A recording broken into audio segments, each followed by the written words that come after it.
तो नमस्कार साथियों आपका स्वागत है मेरे चैनल पर। आज हम समझेंगे कंप्यूटर की मेमोरी क्या होती है।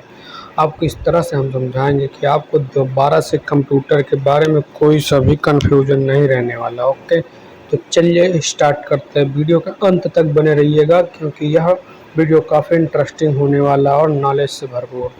ओके, तो कंप्यूटर मेमोरी होती क्या है। जो हमारा कंप्यूटर होता है इसमें करता है या स्टोर रखता है वो आखिर कौन सी वस्तु है जो हमारी सूचनाओं या फाइलों को स्टोर रखता है काफ़ी लंबे समय तक, या कहिए तो जब तक हम डिलीट ना करें तब तक वो स्टोर रहती हैं। ओके, जिसे हम कहते हैं मेमोरी। ओके, जिसे हम कहते हैं मेमोरी यानी स्मृति। तो चलिए आगे बढ़ते हैं हम इसी के साथ। तो हमारी जो मेमोरी होती है दो प्रकार की होती है। कौन कौन सी होती है? प्राइमरी होती है एंड सेकेंडरी होती है। कितने प्रकार की होती है? दो प्रकार की हमारी मेमोरी होती है। नंबर 1 प्राइमरी होती है और नंबर 2 सेकेंडरी होती है। कौन कौन सी होती है? एक प्राइमरी होती है और एक सेकेंडरी होती है।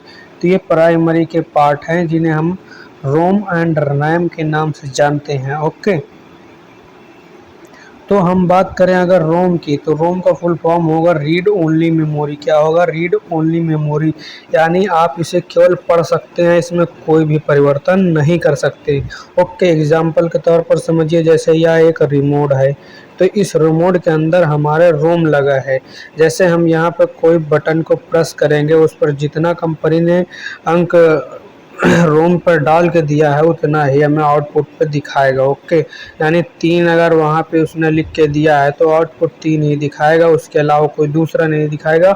और चाह कर भी हम उसे चेंज नहीं कर सकते। ओके, क्योंकि वह हमारे कंप्यूटर के रोम मेमोरी में फिट होकर आया है। ठीक है, ऐसे ही आप लोगों ने देखा होगा वॉशिंग मशीन में भी रोम मेमोरी का उपयोग किया जाता है एंड गाड़ियों के मीटर में भी रोम मेमोरी का प्रयोग किया जाता है। ओके, वॉशिंग मशीन में जैसे कि प्रयोग किया जाता है, आपने उस पर टाइम फिट कर देते हैं कि इतने घंटे हमें कपड़े धुलना है, तो वॉशिंग मशीन उतने मिनट चल के अपने आप बंद हो जाती है। ओके, या उसके बीच में भी अगर लाइट कट हो जाती है, बाई चांस बिजली की सप्लाई कट हो जाती है, तब भी हमारा वहीं पे मशीन रुक जाएगा और उसके बाद जब फिर से लाइट आएगा तो वह हमारा उसी दर से स्टार्ट होगा, ना कि शुरू से। तो ये हमारा एग्जाम्पल रहा रोम का, और हम उम्मीद करते हैं कि आपको रोम के बारे में पूरी भली भांति समझ में आ गया होगा। ओके, तो इसी तरीके रैम होता है जिसका फुल फॉर्म होता है रैंडम एक्सेस मेमोरी। क्या होता है? Random access memory. यह एक अस्थायी मेमोरी होती है, जो कि रोम एक स्थायी मेमोरी होती है। रैम अस्थायी होती है, यानी ये वोलाटाइल होती है और ये नॉन वोलाटाइल होती है। ओके, ये क्या होती है? नॉन वोलाटाइल होती है रोम, और ये वोलेटाइल होती है जिसका नाम है RAM. Okay, random access memory, जिसका फुल फॉर्म क्या होता है? Random access memory. आप इसका सिंपल से ट्रिक है एक, इसमें कॉमन वर्ड कौन सा है? आर कॉमन है एंड एम कॉमन है, दोनों में आर एम दोनों में सेम है। सिंपल से ट्रिक है, अगर ओ को आप उल्टा करते हैं तो ओ ही दिखेगा, अगर आप ए को उल्टा करते हैं तो वो क्या हो जाएगा? वी के समान दिखने लगेगा। तो इससे समझिएगा आप, ये एक वोलेटाइल मेमोरी है, यानी अस्थायी मेमोरी है। ठीक है, आप अपने लाइफ में कभी नहीं भूलेंगे, बस इस ट्रिक को याद रखिए। रैम रोम में डिफरेंट क्या होता है। ओके, तो चलिए आगे बढ़ते हैं इसी के साथ। तो यहाँ पर हम थोड़ा डेफिनेशन पर बात करेंगे रैम रोम की। देखिए, रैम एंड रोम में जो डिफरेंट होता है वो क्या होता है। देखिए, रैम एक अस्थायी मेमोरी होती है जिसे आप भली भांति जान चुके होंगे। रोम एक स्थायी मेमोरी होती है। ओके, ये वोलेटाइल होती है और ये नॉन वोलेटाइल होती है। ठीक है, ये इसका full form random access memory होता है। यहाँ पर शॉर्ट टर्म पर आपको दिखाया गया है दोनों का फुल फॉर्म, एंड ये वोलेटाइल होती है और ये नॉन वोलेटाइल होती है। ओके, तो इसमें आप टेम्परेरी डाटा को स्टोर कर सकते हैं जिसमें हमारी रैम है। ओके, इसको आप देख लीजिए, ये इन दोनों के डेफिनेशन है। ओके, दोनों में आपको भली भांति डेफिनेशन मालूम पता चल गया होगा। रैम का मुख्य कार्य होता है हमारे कंप्यूटर या मोबाइल की गति प्रदान करना। आपके मोबाइल में जितना अच्छा रैम, जितना ज़्यादा रैम होगा उतने ज़्यादा आप कार्य कर सकते हैं। जैसे कि आज के टाइम पर सबसे ज़्यादा महंगाई रैम की है। अगर रैम ज़्यादा है तो एक साथ आप कई एप्लीकेशन रन कर सकते हैं। जैसे कि आप यूट्यूब पर कोई वीडियो डाउनलोडिंग पर लगा देते हैं और अपने फेसबुक पर जाकर रील चलाने लगते हैं या इंस्टाग्राम पर जाकर रील चलाने सकते हैं और अन्य फाइल खोल लेते हैं, परंतु मैक्सिमाइज रूप पर दूसरा अपने आप बगल साइड में एक्सेस रहता है, जिस पर आप सेम टाइम पर उस पर इंटर कर सकते हैं, यानी उस पर पहुंचकर फिर भी उसी स्थान से कार्य को स्टार्ट कर सकते हैं।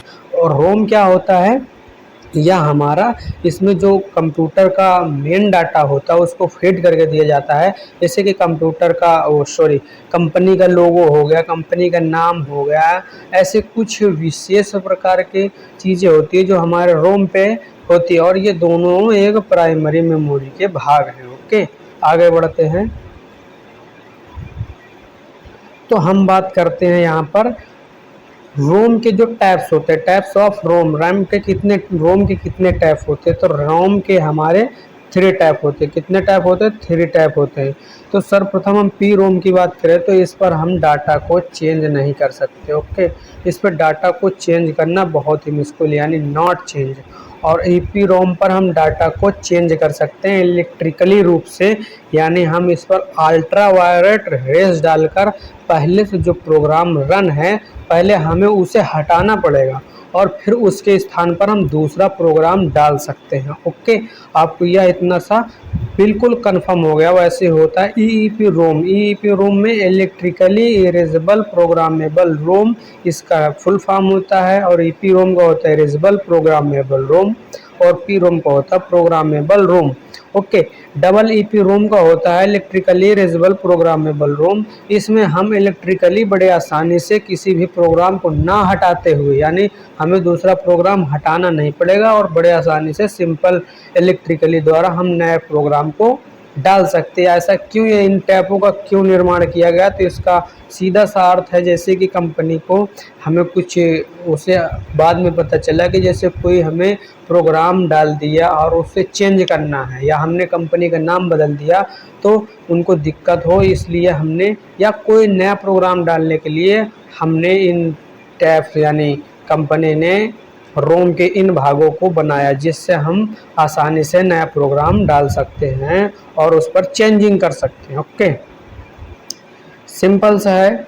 ऐसे ही हमारे देखिए रोम है, ये हमारा रोम होता है जो रीड ओनली मेमोरी होता है, और ये पी रोम है जिस पे पैर निकले हुए हैं। ओके, ये हमारा पी रोम है जिस पे हम डाटा को चेंज नहीं कर सकते, और ईपी रोम आता है इसमें हम इलेक्ट्रिकली रूप से डाटा को चेंज कर सकते हैं या प्रोग्राम को चेंज कर सकते हैं। और डबल ईपी रोम में हम बड़े ही आसानी से किसी भी प्रोग्राम को, नए प्रोग्राम को डाल सकते हैं बगैर दूसरे प्रोग्राम को हटाए। ओके, तो आपको इन पर पूरे तरीके से डिफरेंट क्लियर हो गया होगा, कन्फ्यूजन क्लियर हो गया होगा। अगर आपको थोड़ा सा भी डाउट होता है तो आप बड़े ही आसानी से कमेंट बॉक्स पर पूछ सकते हैं। ओके, आगे बढ़ते हैं।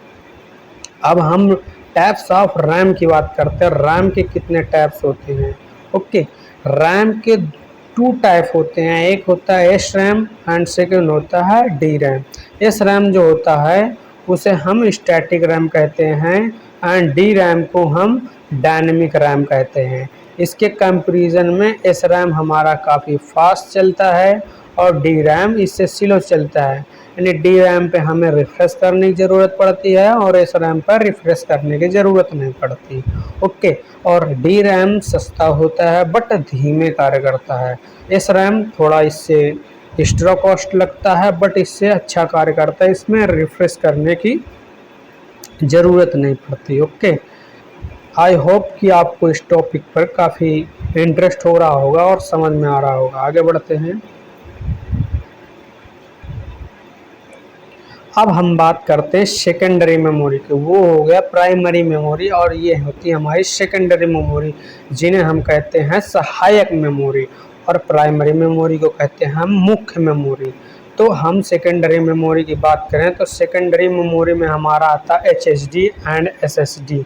एचएसडी एंड एसएसडी में डिफरेंट क्या होता है? एचएसडी जो होता है हमारा वो हार्ड होता है और इस पर डिस्क लगी होती है और यह मोटर द्वारा ड्राइव होती है।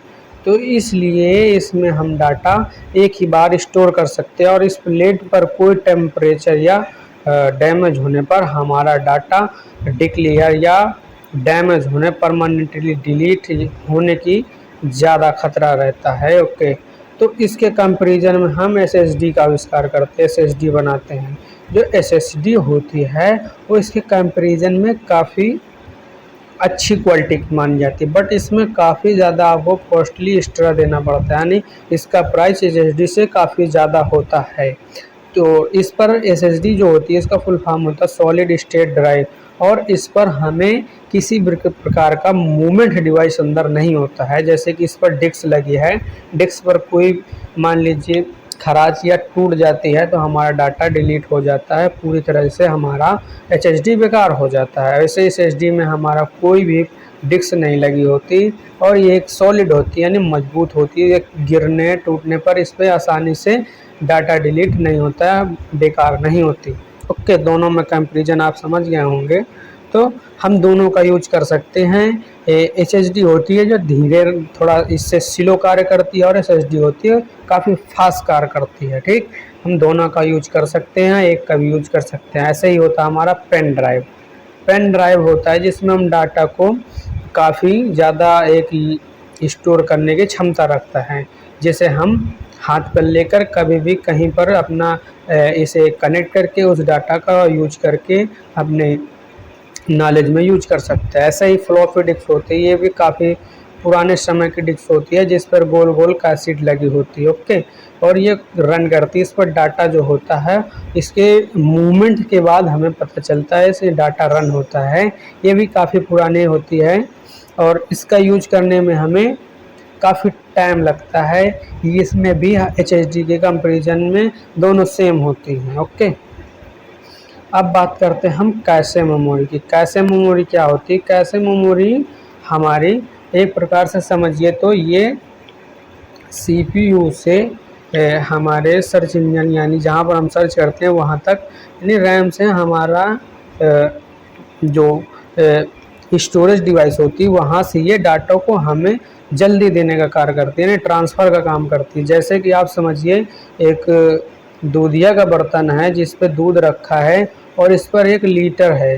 ठीक, लीटर से हम किसी भी व्यक्ति को दूध दे देते हैं तो ये लीटर हमारा कैश मेमोरी है जो जल्दी जल्दी से हमें क्या करता है, सप्लाई करता है। एक नाप के हिसाब से नहीं, जैसे हम कुछ भी जैसे व्हाट्सएप पे जाकर कुछ सर्च करते हैं, थोड़ा हम दो अक्षर टाइप करते हैं ऊपर लाइन पे लिखकर आने लगता है। ओके, तो जो लिखकर आने लगता है ये रैम की यानी कैश मेमोरी का गुण है। ओके, आपको इस टॉपिक में काफ़ी इंटरेस्ट आया होगा और रैम रोम का पूरी तरीके से ये मैटर सॉल्व हो गया होगा। अगर आपको यह वीडियो इंटरेस्टिंग लगी हो तो वीडियो को लाइक करें, चैनल को सब्सक्राइब करें। अगर आपको नेक्स्ट टॉपिक पर किस प्रकार के वीडियो चाहिए ज़रूर कमेंट करके बताएं। Okay, so thanks for watching.